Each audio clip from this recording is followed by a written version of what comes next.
Je voudrais partager avec vous 3 anecdotes qui montrent la manière dont le Dalai Lama peut changer la vie de chacun et qui m'ont permis de mieux percevoir la bonté qui rayonne de lui. Peu après que Sa Sainteté eut reçu le prix Nobel de la paix en 1989, j'ai eu la chance de l'approcher pour la première fois à l'hôtel Saint James à Paris. Une réunion y était organisée pour permettre à certains artistes français et étrangers de rencontrer ce moine souriant qui fascinait le monde entier du fait de son combat non violent contre les Chinois.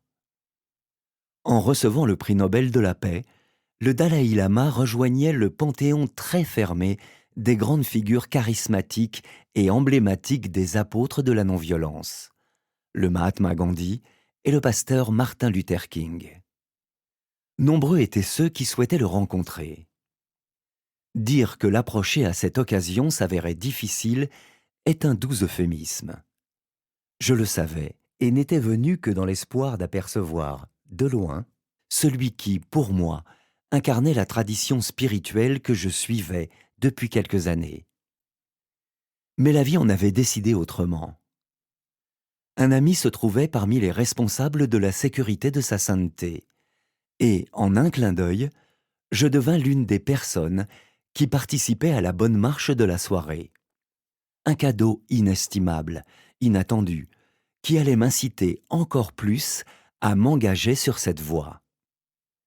La présence de Tenzin Gyatso en chair et en os, que je pus ce soir-là ressentir de manière si directe et tangible pour la première fois, a agi sur moi comme un puissant catalyseur.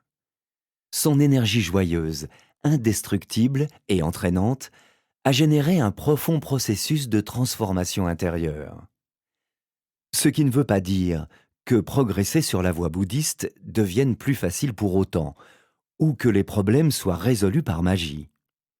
Ne perdons pas de vue que le processus de transformation est long, difficile, ardu même, puisque le matériau sur lequel nous travaillons et agissons est notre propre esprit.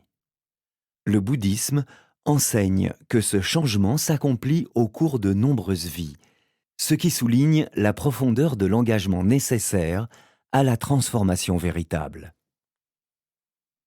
Une autre fois, j'ai pu participer à Paris à la rencontre de Sa Sainteté avec les membres de la communauté tibétaine résidant en France.